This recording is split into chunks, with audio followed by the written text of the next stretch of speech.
Yo, what is up guys? It is Uncle Kobe and welcome to the last episode of my pre-release Black Ops 2 weapon guide series where we talk about the guns, their possible pros, cons, strengths and weaknesses, and overall just get excited about the game. So in this video we're going to be covering the pistols.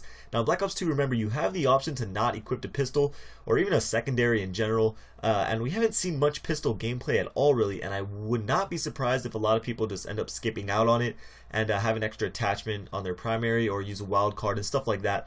However, I do really like what they did with the pistols to add a little more variety and usefulness to them. So the first pistol we are taking a look at is the Cap 40, and this was the one that was seen in the reveal trailer. It has an 18-point mobility, which is the same for all the pistols, an 8-point damage and range, and a 12-point accuracy.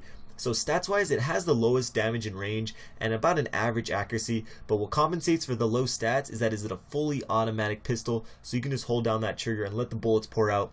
It also doesn't have that bad of a recoil, but like I said, the bullets are very weak, so nothing overpowered or underpowered about this weapon, just overall a good gun. Next we have the TAC 45, and this thing is just your all-around good semi-automatic pistol. Has a 14-point damage, 12-point range, and a 14-point accuracy, so significantly better than the Cap 40. However, if you don't have a fast trigger finger, then obviously it won't be as effective for you, but if you can shoot fairly quickly, I highly recommend this pistol. It has a crazy good damage for being a semi-automatic. However, the damage does drop off significantly once you hit medium range, and then at long range it is pretty much useless. But again, at close range, I highly recommend it. Up next we got the B23R, which is a burst fire pistol, 3-round burst to be exact. And first thing that I noticed is just the look of the gun. The thing looks pretty damn cool, really futuristic. For its stats, it has a 10-point damage, 9-point range, and a 12 accuracy, so a slight drop off statistically due to it being a burst fire, but still slightly better than the Cap 40. It's going to have some recoil, unlike the Rafka from MW2. However, the recoil will most likely be straight up and down, so pretty easy to control, and it's going to be most effective from medium ranges. Judging by its damage stat, I don't think you're going to be one bursting anyone, so that is a really good thing. Personally, I'm not into the burst pistols, but if you are, this gun looks pretty good. So next we have the Executioner, and this thing is one of a kind. First time I've seen anything like it in any Call of Duty game. It looks just like any old revolver, but this bad boy actually fires 28 gauge shotgun shells, and its stats reflect it. It has a 16-point damage, which is just as strong as any shotgun, but it does have a measly 2-point range, which I think is good because if you're going to be loading shotgun shells into a pistol, you better have to be right up next to me to kill me.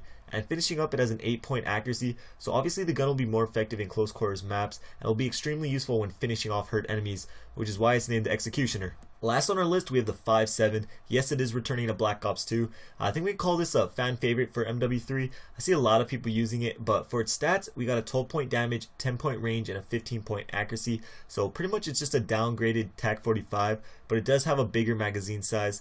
So that might entice players to use it, but I think most people will go with one of the other choices, if they do decide to use a pistol. But just a couple things before I wrap up this video. One, I am really bummed they didn't bring back the Desert Eagle. It's one thing that they skipped out on the M16, but the Desert Eagle is just a classic. Even though I didn't use it at all in MW3, I still wish they brought it back. And lastly, I'm not sure if you remember the multiplayer reveal trailer. It has a clip with a guy using some kind of revolver, and that thing was called the Raging Judge. Well, I think it's safe to say that that thing got cut. It's not in the beta or on that Black Ops 2 class creator app that I made a video about, so yeah, that's just something I noticed. But I hope you guys enjoyed my last pre-release weapon guide video, and if you did, please show your support by giving a like. I know I ask every video, but I really do appreciate it.